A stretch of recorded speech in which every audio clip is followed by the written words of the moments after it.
aho hantu umushinwa ari imbere ya Amerika muri no minsi kubera iki cost of production ye ni nto none kimwe mu bigira no kurushaho afite labor afite abakozi mu buryo buhendutse Ubushinwa butuye hafi na miliyoni imwe n'igice miliyari imwe n'igice not miliyoni y'abaturage bafite miliyari imwe na miliyoni 400 plus iryo ni isoko kwanza icya kabiri bafite raw materials zitari zo bacukuri wabo gusa ariko bavana handi ku giciro gito batanze Amerika ku masoko menshi izo rare earth na critical minerals abashinwa batanze Amerika Donald Trump umucuruzi arabikeneye cyane niyo mpamvu izo ntambara zose ubona niyo mpamvu yapushinze muri Syria kugira ubutegetsi bwa Saddam Hussein akeneye ko niyo mpamvu ari kwirukira kuvana baba HTS mu mitwe y'iterabwoba n'ibindi n'ibihano bafatiwe akeneye ku butunzi bwabo niyo mpamvu wamubwira ngo Putin atsindwe babakubwira yamurika gatsindwa Uburusiya bakize munsi y'ubutaka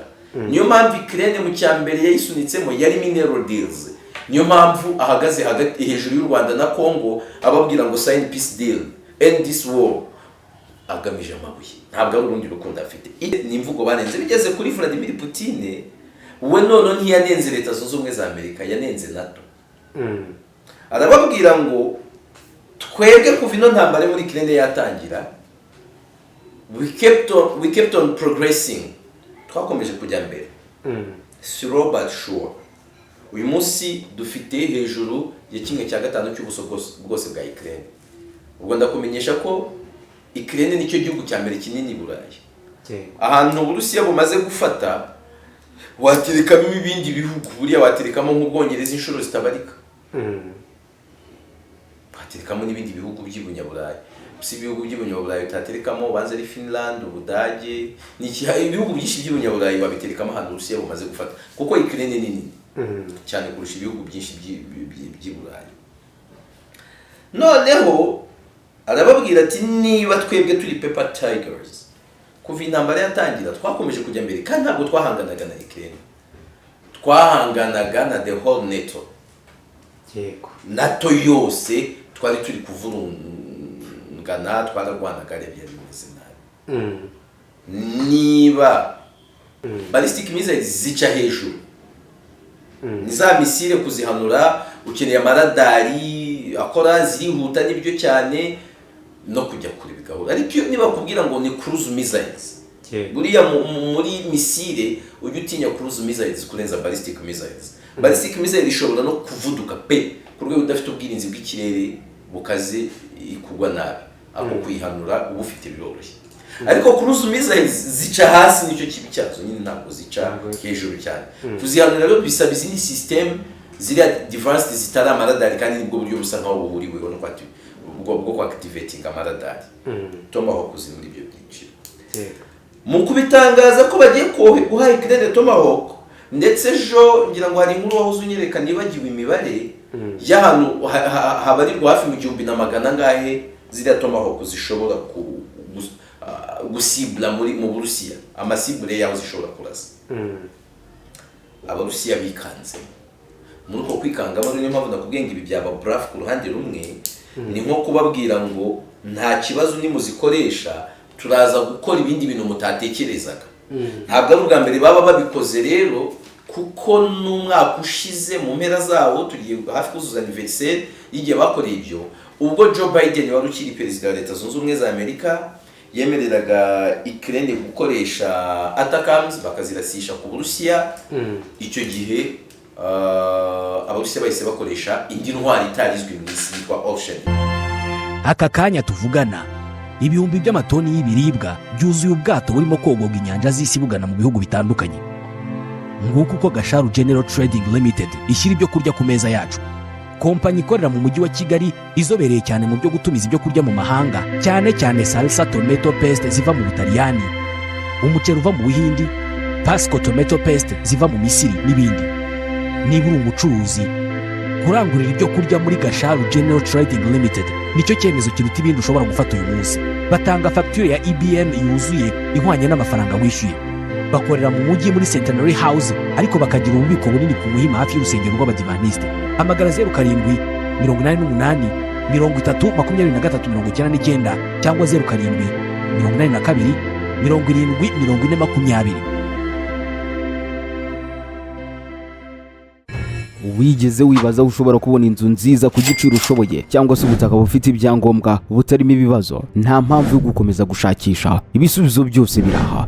Imari Real Estate turagufasha kugura no kugurisha ibibanza, amasambu ndetse n'amazu yaba mato cyangwa manini. Dukata amasite meza kandi yizewe, tukayagurisha mu mucyo no mu bwitonzi. Ufite amafaranga make, ntugire ubwoba, turagushakira inzu cyangwa ubutaka bujyanye n'ubushobozi bwawe. Ufite ubutaka buto cyangwa bunini, turagufasha gukora inyigo y'inzu wakubakaho bijyanye n'ubushobozi bwawe. Dufite ubunararibonye mu gutanga ubujyanama ku butaka wagura buzira ingaru, mu kwirinda amakimbirane bushingiyeho, mu bunyamwuga buzira amakemwa. Nitwe ducunga amazu yawe mu buryo bwizewe. Duhamagare kuri 0783 57 86 72 cyangwa utugane ku mbuga nkoranyambaga zacu nka YouTube na Instagram. Hose twitwa Imari Real Estate. Imari Real Estate, twubaka icyizere, inzozi zikaba impamo. Yes, reka tubasuhuze, tunabaha ikaze mu biganiro n'amakuru hano kuri Nkuye mu Ruge Yves Official. Turizera ko mumeze neza, turizera ko ibikorwa byanyu biri amahoro. Nitwa Janvier Haki, ndi hano kugira ngo tuganire ku biba bitandukanye hirya no hino hamwe na Yves Nkuye mu Ruge. Yves n'amahoro. N'amahoro Janvier, umeze neza? Meze neza cyane. Biragenda n'amahoro. Twifurize weekend nziza inshuti tubana, abadukurikira mu makuru n'ibiganiro, abari mu Rwanda mwese n'abapepeye, abadukurikira muri diaspora, inshuti zacu muri mu Budage, Autriche, Pologne, umwafande mbizi w'umunyarwanda uri muri Pologne dukurikira cyane kwiga. Ndamusuhuje ariko sinkuvuze ku mpamvu z'akazi kawe nyine. Nsuhuza abadukurikira muri Leta Zunze Ubumwe za Amerika, bari muri Canada, abari muri France, ko tibanze mu Bwongereza nta muntu udukurikira uriyo, cyangwa se udukurikira ngo bitubwire. Ntago babura. Niba hari umuntu uri mu Bwongereza udukurikira bitubwire.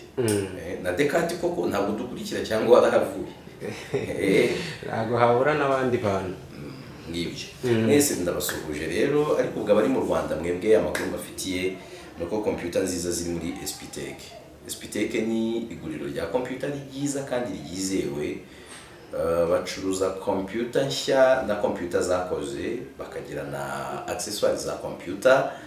Bashobora no kugufasha muri maintenance. Basange mu mujyi impande ya parking ya Beka, cyangwa ubahamagare kuri 0788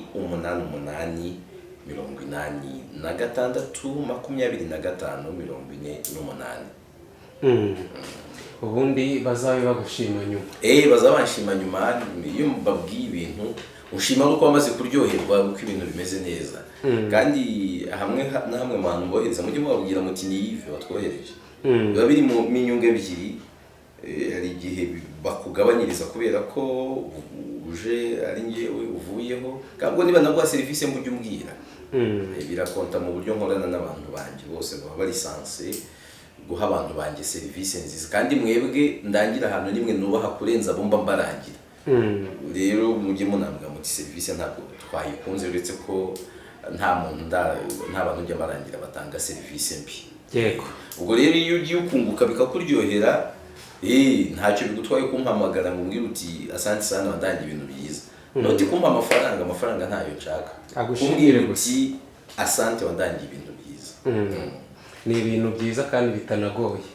Twigire mu kiganiro ku buryo burambuye. Nyemerera gato ari ingingo nubwo ntayiteguye ariko yagumye kungendagenda rwose mu mutwe, ndavuga ati ngomba kuyikubazaho. Ni Maria Corina Machado wo muri Venezuela yahawe igihembo cy'amahoro cya Nobel kubera uruhare rwe mu guteza imbere amahoro muri Amerika y'Epfo. Impamvu nshaka ko tubitindaho, nyamara nubwo uyu Machado yatangajwe n'akanama gatanga iki gihembo nk'uwatsinze mu muhango wabereye i Oslo, ntabwo ari we twari twiteze ko agomba gutwara kino gihembo. Twari twiteze ko kigomba guhabwa Donald Trump. Ni umuntu ukomeye, ni icyambere. Ikindi ntiyahwemye kugaragaza ko imbaraga zose azipushinga ashaka Nobel. Abantu benshi cyane rwose twari twiteze ko igihembo n'ubundi kizahabwa Nobel. Nacyo niyo mpamvu nshatse kuyikubazaho, byatunguranye. aya ntabwo ngewe kuba Trump yayihabwa sinari imiyanze igihe cyatumaga ashaka kuyihabwa cyari kuba cyakozwe. Mu magambo makimba numva uri kumbaza kuki Trump atahawe iki gihembo cya Nobel. Yego. Ndakubwira impamvu nk'eshatu. Harimo mbere na mbere ko Nobel iki gihembo by'umwihariko kuve mu bihabwa bakoze siyansi n'ibiki kitiriwe amahoro nyine. Icyo umuntu ugihabwa aba ari umuntu wateguye haba izindi mpamvu. Ndabivuze mbere gihabwa abantu ni bake bagihabwa kubera ko yaharaniye amahoro koko by'ukuri. Akenshi bagiha wa muntu bashaka kugira igikoresho cyangwa bashaka kwifashisha cyangwa basanzwe bifashisha. Rero hakaba harimo ko uyashobora kuba yarateguye. Uze kureba uyu ngo Maria Machado ni muntu ki. Uyu ni umugore w'umunyamegizike. Yashinze ishyaka rye muri 2013 rya politike, ariko yarinjiye mu nteko ishinga amategeko muri 2011. Muri 2013 icyo gihe yashinze ishyaka rya politike, nujya kureba urasanga nibwo bamwita gute uyu nguyu Nicolas Maduro yasimbuye Hugo Chavez. Nibwo yavuye ku butegetsi. Ni umuntu utaravugaga rumwe na Amerika. Uyu muri 2011 rero yarinjiye mu nteko ariko amurwanya. Muri 2014 yatangiye kugenda akatirwa na hariya muri Mexique ko atemere kongera yashinjwe traition, kugambanya ubutegetsi buriho. Nyuma yiyamamariza kuyobora igihugu biramugora, ariko yagize igihagarikwa bya burundu, ahubwo nyuma akaba yashyigikira abandi bakandida. Ni umuntu uri disputed, ushinjwa gukoreshwa n'abanyamerika cyane mu kugondoza ubutegetsi bwa Mexique. Ubutegetsi nababwiye ko kuva muri 2009 Venezuela, not Mexique, Venezuela. Mani bawese ituma Mexique ndimo muri Venezuela. Kuva muri 2009 not ni 2003. Venezuela na Amerika ntibacana waka kubera ko Venezuela yatangiye gufata ubutunzi ifite. Venezuela iri mu bihugu bya mbere bifite ubutunzi munsi y'ubutaka, ibwihera abashinwa n'abandi. Rero uyu nguyu narakubwiye ngo nubona umutegetsi wawe abantu mu burengerazuba bw'isi bari kumukomera amashyi cyane, ujye umenya ngo yensa na papa niba muvugiriza induru cyane, ujye umenya ngo maybe yatangiye kugira ibyo akora. Ntabwo ari buri gihe, ntabwo ari forum ikora mu buryo busa buri gihe, ariko uyu ntakubeshye nta kintu kimurimo.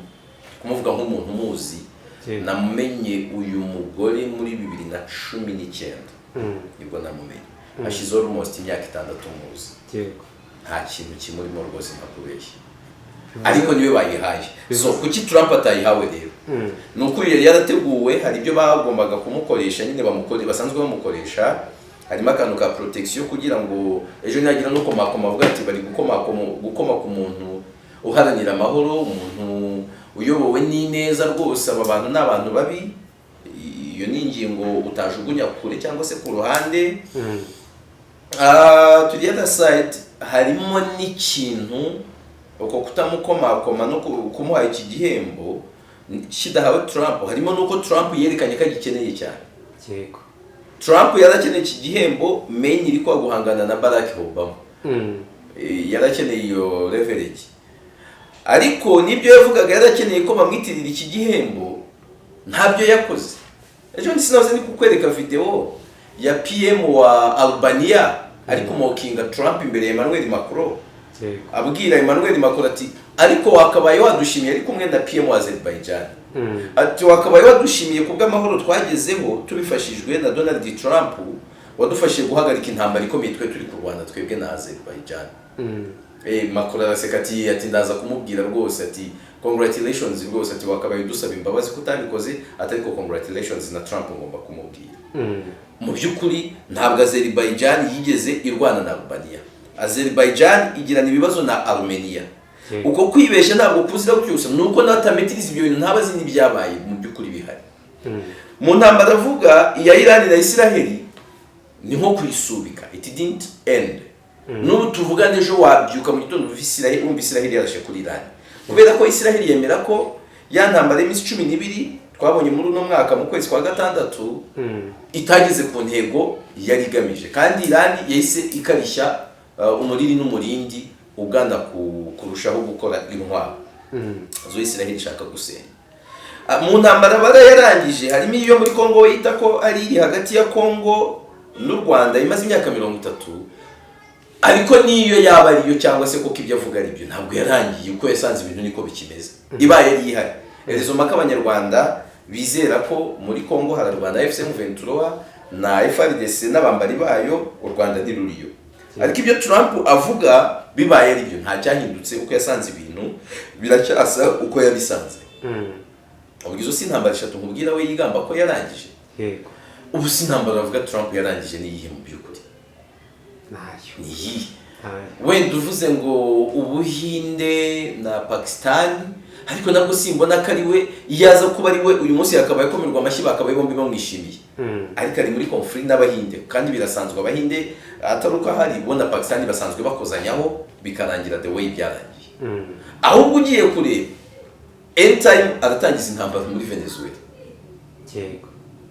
Uyu munsi ari gukubana n'Ubushinwa, suna arahura na Perezida Xi Jinping, ibyo uzibuke tubihe habana ikiganiro aho mu bimuraje ishinga cyane harimo soya na rare earth na n'urubuga rwa TikTok bigomba kurangira rukegukanwa n'Abanyamerika. Gusa byo ndabyifuza ko rwegukanwa n'Abanyamerika kuko Abanyarwanda kumonetiza TikTok bari mu Rwanda biracyagoye. Kandi mba hari ikintu nifuriza Abanyarwanda no gutungwa na creation, ko creative industry itera imbere. Mu Rwanda dufite abajene benshi bashyira imbaraga mu gukora content za TikTok, ariko ntibibinjirize. Nyine umuntu akagarukira fame ko abantu bamumenye, ahubwo rimwe na rimwe kumenyekana bikaza kumuteza ibibazo, kuko sinzi mba abantu babizi kumenyekana ni ikintu kibi cyane. Rimwe na rimwe bitangira gutuma utabaho ubuzima bwawe.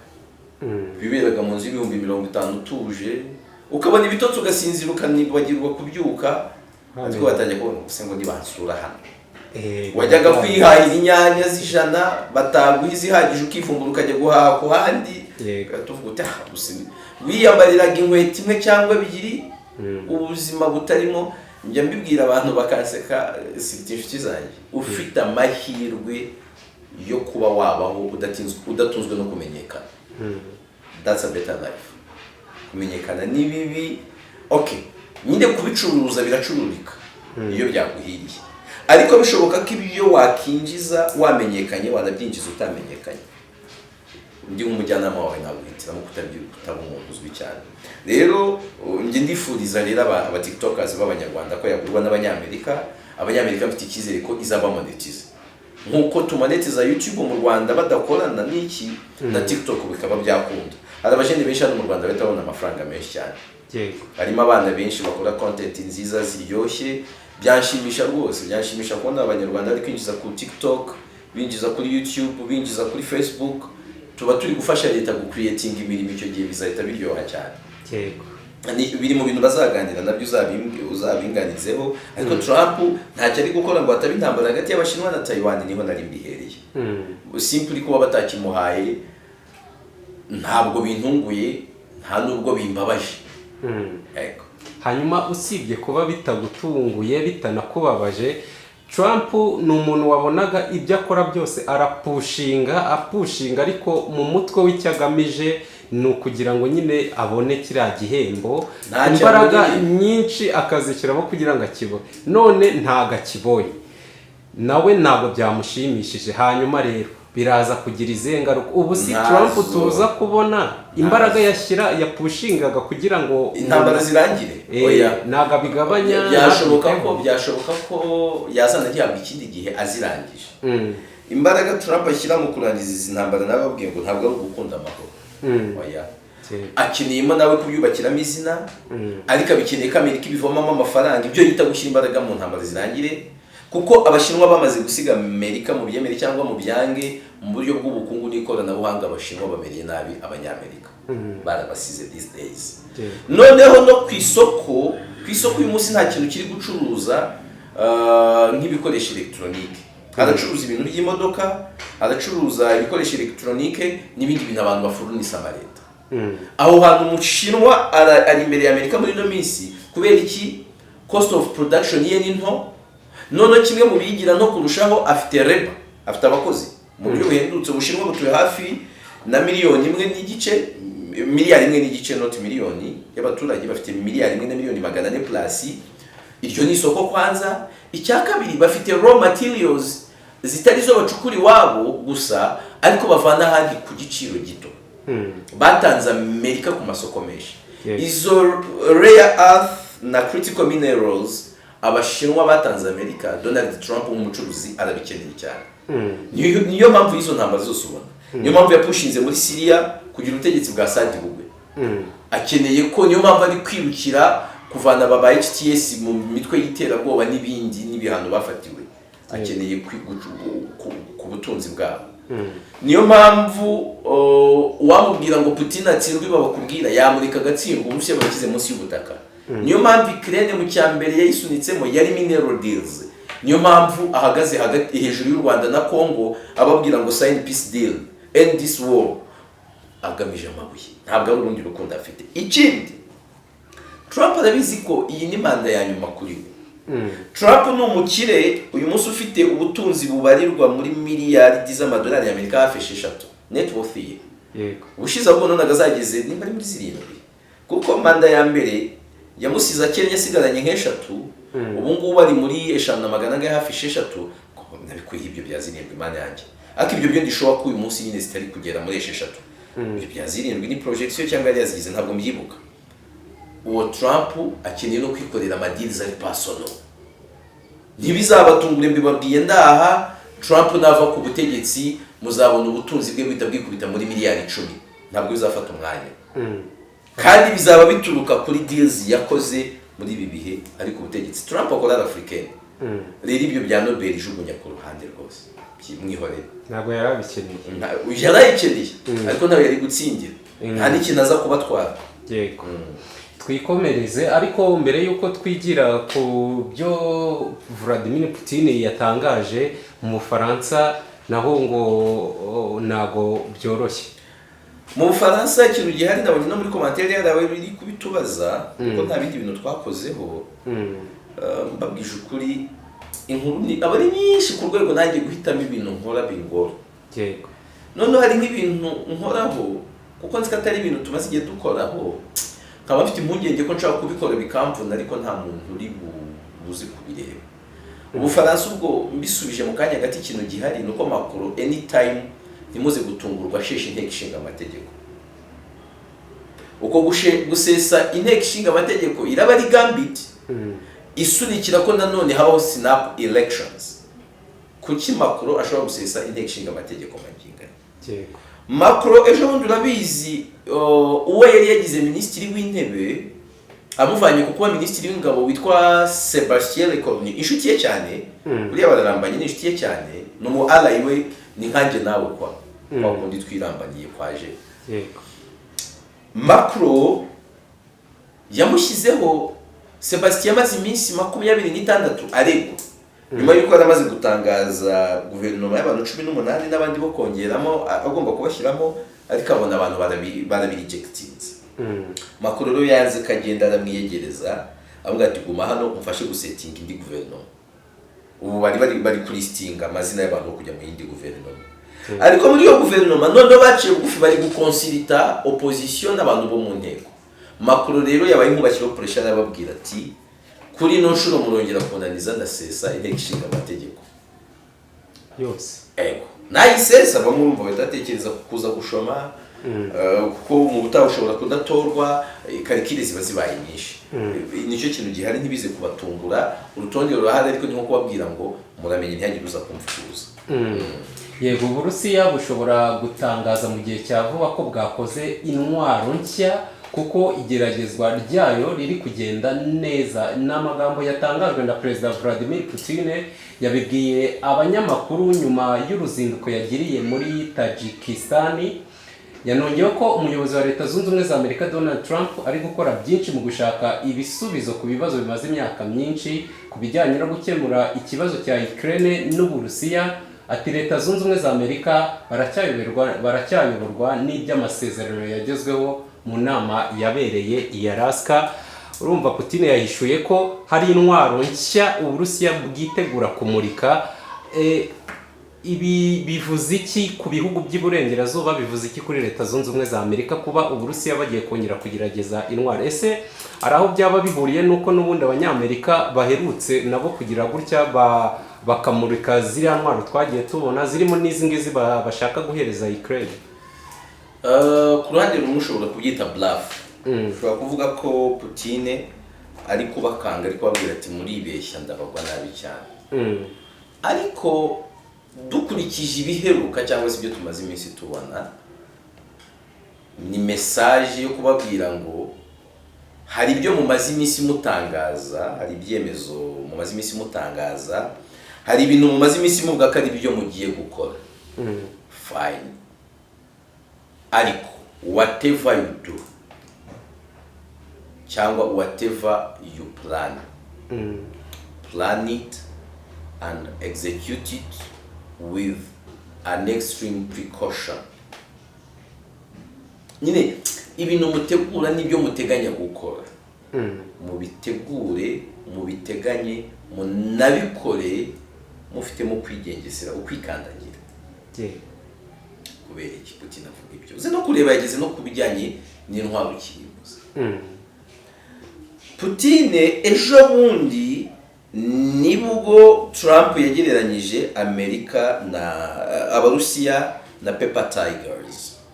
Ababwira ati ni ibisamagwe, ni nka yandirimbo y'abarokore ivuga ngo nk'ibikangisho by'umwanzi ni intari ziritse iratonoma ariko izi ngo iratonoma ariko iri ku kiziriko. Ni nko kuvuga ngo Putin n'inaraho n'Uburusiya bwe, ariko nta ingufu bavuga cyangwa se ingufu bakangisha ntabwo arizo bafite. Ariko iyo mvugo mu kurakaza Uburusiya, abavugira Vladimir Putin barimo umuvugizi we Madame Maria Zakharova, barimo Dmitry Peskov uvugira Maria Zakharova avugira Minisitiri w'Ububanyi n'Amahanga Sergei Lavrov, ahubwo Dmitry Peskov avugira Putin. Bose ni imvugo banenze. Bigeze kuri Vladimir Putin, we none ntiyanenze leta zunze ubumwe za Amerika, yanenze NATO. Arababwira ngo twebwe kuva ino ntambara muri Ukraine yatangira, we kept on progressing, twakomeje kujya mbere, slow but sure. Uyu munsi dufite hejuru ya 1/5 cy'ubuso bwose bwa Ukraine. Ubwo ndakumenyesha ko Ukraine nicyo gihugu cya mbere kinini Burayi. Ahantu Uburusiya bumaze gufata, waterekamo ibindi bihugu, buriya waterekamo nk'Ubwongereza inshuro zitabarika. Waterekamo n'ibindi bihugu by'Ibunyaburayi. Si ibihugu by'Ibunyaburayi utaterekamo banze ari Finland, Ubudage, ibihugu byinshi by'Ibunyaburayi wabiterekamo ahantu Uburusiya bumaze gufata, kuko Ukraine ni nini cyane kurusha ibihugu byinshi by'Iburayi. Noneho arababwira ati niba twebwe turi Pepper Tigers, kuva intambara yatangira twakomeje kujya mbere, kandi ntabwo twahanganaga na Ukraine, twahanganaga na the whole NATO. NATO yose twari turi kuvurungana, twararwanaga byari bimeze nabi. Niba twararwanaga na NATO yose tukaba twarakomeje kujya mbere, ubwo Pepper Tigers ni izihe hagati yacu na NATO? Mu magambo ye niho yabaga ati Pepper Tigers ni OTAN. Muri icyo gihe rero cyo gukompeta basunikana, buri bamwe bigamba ko bakazi bafite imbaraga, ni nabwo Zelensky yavuganye na Donald Trump ku bijyanye no kubaha za misile za Tomahawk. Misile nababwiye ubukana bwazo, kuko buriya misile ziratandukanye. Iyo bakubwira ngo ni ballistic missiles, ballistic missiles zica hejuru, ni za misile kuzihanura ukeneye amaradari akora zirihuta n'ibyo cyane no kujya kure bigahura. Ariko niba bakubwira ngo ni cruise missiles, buriya muri misile ujya utinya cruise missiles kurenza ballistic missiles. Ballistic missile ishobora no kuvuduka pe ku rwego udafite ubwirinzi bw'ikirere bukaze ikugwa nabi, ako kuyihanura uba ufite biroroshye. ariko cruise missiles zica hasi nicyo kibi cyazo nyine, ntabwo zica hejuru cyane. Kuzihanura rero bisaba izindi system ziriya advanced zitari amaradari, kandi nibwo buryo busa nkaho buhuriweho bwo kuactivating amaradari. Tomahawk ziri muri ibyo byiciro. Mu kubitangaza ko bagiye guha Ukraine Tomahawk, ndetse ejo ngira ngo hari inkuru wahoze unyereka nibagiwe imibare y'ahantu habarirwa hafi mu 1,000 ngahe ziriya Tomahawk zishobora gusibla mu Burusiya, amasibule yaho zishobora kurasa. Abarusiya bikanze muri uko kwikanga, niyo mpamvu nakubwiye ngo ibi byaba bluff ku ruhande rumwe. Ni nko kubabwira ngo nta kibazo nimuzikoresha turaza gukora ibindi bintu mutatekerezaga.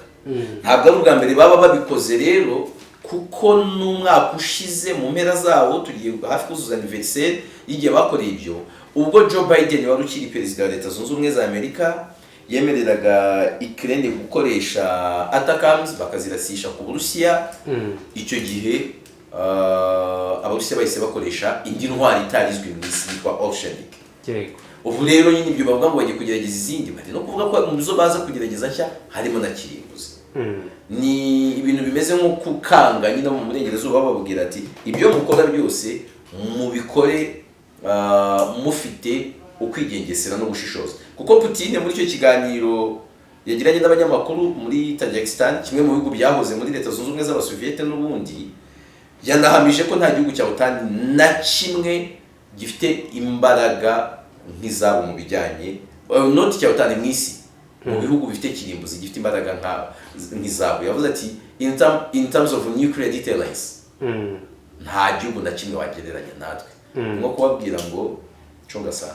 Cyangwa se n'ibyaba bishoboka ko yaba ari ibigendanye n'amasiganwa yo gukora ibigendanye n'inwa, ku buryo yaba ari imiryango ibiri, no kuvuga umuryango wa OTAN ndetse n'uyu nguyu twakwita nka BRICS, biri guhangana noneho bikabinyuza ku gihugu cy'Uburusiya ari biriya bihugu Ubushinwa na biriya bihugu bindi byihuje bigakora intwaro bikaba byayinyuza ku Burusiya. Ntabwo nge mbona ari BRICS, ko BRICS irimo ibihugu by'ibihoga n'ibihugu bitarakara mu buryo buri bwa gisirikare.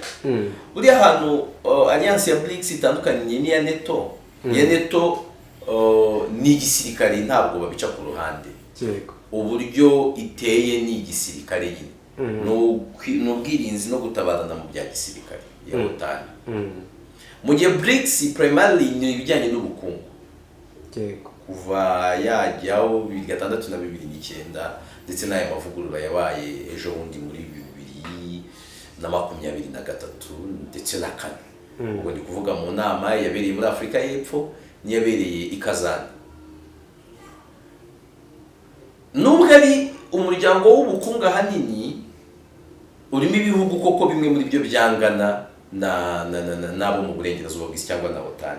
Simbona rero OTAN ihanganye na BRICS mu buryo bwa gisirikare, kuko ntabwo wambwira ngo nka Brazil yakiyangaja muri iyi ntambara mu buryo bweruye. BRICS kimwe mu bintu mu ngorane ifite zitayorohereza mu buryo bw'igisirikare, ntabwo ari ibihugu bifatanye. Iratatanye.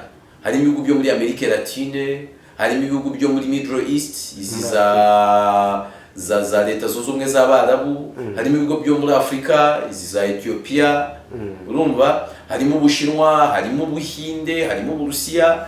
Ahubwo alliance abanyamerika bakwiriye gutinya mu buryo bw'igisirikare riyi. Abanyamerika cyangwa se OTAN ikwiriye gutinya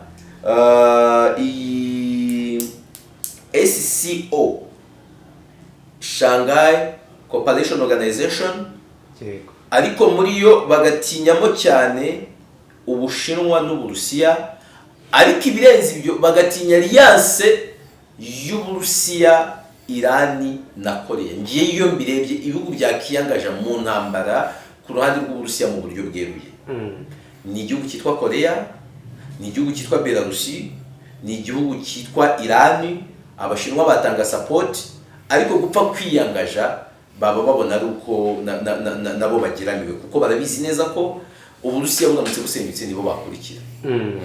Yego, nanone Polonye yatangaje ko igiye gufasha Ukraine nyuma y'uko iki gihugu gikomeje kugabwaho ibitero n'Uburusiya bigamije gusenya imiyoboro y'ingufu Sirikorski uri mu ruzinduko Lviv mu burengerazuba bwa Ukraine yavuze ko Polonye iri kuganira na Ukraine ku buryo bwo gufasha umuturanyi wayo wo mu burasirazuba ko bayihereza ibigendanye na generator, amashanyarazi y'inyongera no kubaka byihuse imiyoboro y'amashanyarazi ihuza Ukraine na Polonye, ndetse n'ikiraro cya gaze kiri i Suwanijisiye, ni umujyi uherereye ngira ngo mu majyaruguru ashira uburengerazuba bwa Polonye hafi y'inyanja na Baltike.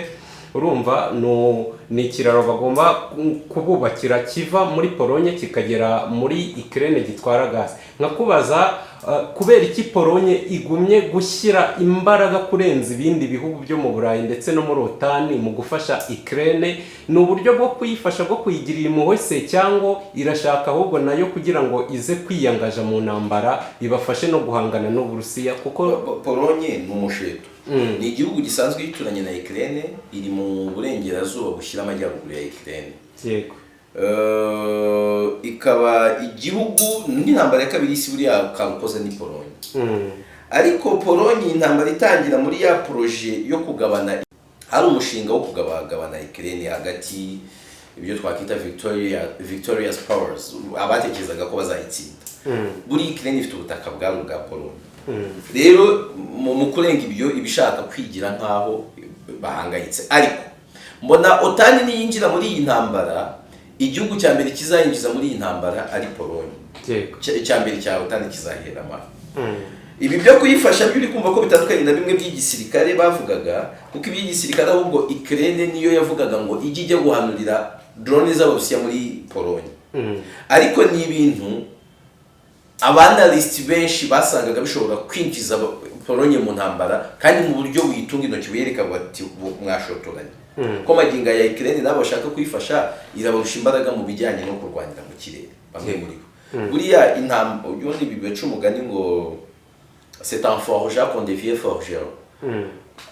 Intambara iyo urwana igihugu kimaze imyaka 3 mu ntambara, utagira ngo igihugu kimaze imyaka 20 mu mahoro cyabisukaho. Reka umaze imyaka 3 mu ntambara yagutwika n'Imana ntigutabare. Buriya se agira ngo igihugu ahubwo kimazemo imyaka myinshi kiba gifite experience yo kurwana. Kiba gifite experience ni kimaze imyaka myinshi mu ntambara, noti kimaze imyaka myinshi mu mahoro, ubwo kitsimba n'imicuritse. Umaze imyaka 20 nta hantu urwana, abasirikare babe bameze gutya, bahita bagenda kitambi kaza akaba umwitangirizwa hagati y'inda n'umugongo. Ariko iyo abasirikare babe barwana barushaho kuba bakamirifu. Yego. Ukraine yo bamwe muri aba kuko ibimaze iminsi mu ntambara iranabarusha. Ibi byo kwifasha bishingiye ku bitera Abarusiya. Ukraine ubona ko iragaba ibitero ku ngufu z'Abarusiya. Buriya n'Abarusiya bafite ibihombo bikomeye cyane mu bijyanye na gaze. Na Ukraine rero n'Abarusiya buriye bacunga iyo turi kugana mu bihe nakiye abanyaburayi bari kugana mu bihe bya winter, bakarasa aho yavanaga ingufu cyane cyane z'amashanyarazi. Ku rwego amamiliyoni y'abaturage ya Ukraine yisanga ashobora kwicwa n'imbeho. Ukraine igashora. Rero ubu nyine igiye guhaha muri Polonye. Ejo nazo ndi gusoma ko Ukraine ikeneye almost miliyari enye 40, ntabwo ndibuka imibare neza, z'idolari kugira ngo batazicwa n'ubukonje muri no mbeho. Ni miliyari 40. Nyemerera twisoreze tujye ku bitero ku buryo urugamba rwifashe. Ibitero bya misile n'indege by'Uburusiya mu ijoro ryose ryakeye byaciye amashanyarazi mu bice byinshi by'umurwa mukuru wa Ukraine, Kiev. Umuyobozi w'uyu mujyi Vitali Klitschko yatangaje ko abantu 9 bakomeretse mu gihe abaturage bo mu turere hagati aho umwana w'imyaka 7 yiciwe mu gitero cy'indege itagira abapilote y'Uburusiya mu karere ka Zaporizhia mu majyepfo y'uburasirazuba bw'iki gihugu. Nk'uko umuyobozi w'aka karere yagumye abitangaza, Moscow yakajije umurego mu bitero byibasiye ingufu aho yabitangiye nyine mu ijoro ryakeye kurishyira kuri uyu wa gatanu aha mu karere nyine ka Zaporizhia. Urumva ni n'igihe kinini cyari gishize ngira ngo Ukraine nayo irashe ku ngufu z'Uburusiya. Putin agahita avuga ko Ukraine nayo ifite nayo ingufu nanone z'amashanyarazi. Yego, niko bimeze. Putin yari yabitangaje ko bagomba kurasa ku ngufu z'amashanyarazi za Ukraine. Iyi ntambara iyo bitegereje mu yandi magambo ni intambara y'ibikorwa remezo. Kuko ikintu nkundira abazungu uburyo barwana batandukaniye natwe abanyafrika. Ntabwo bicana cyane. Utari umusirikare ntibaba bagambiriye kukwica, niba bakwisha kenshi abari impanuka. Ntabwo baba babigambiriye. Ariko ibikorwa bindi bashyira hasi. Yego. Nyemerera ngushimire. Wakoze cyane, by'umwihariko hakoze abo twabanye, niba twatangiranye ikiganiro tukaba dusozanyije. Imana iguha amahoro n'amafaranga.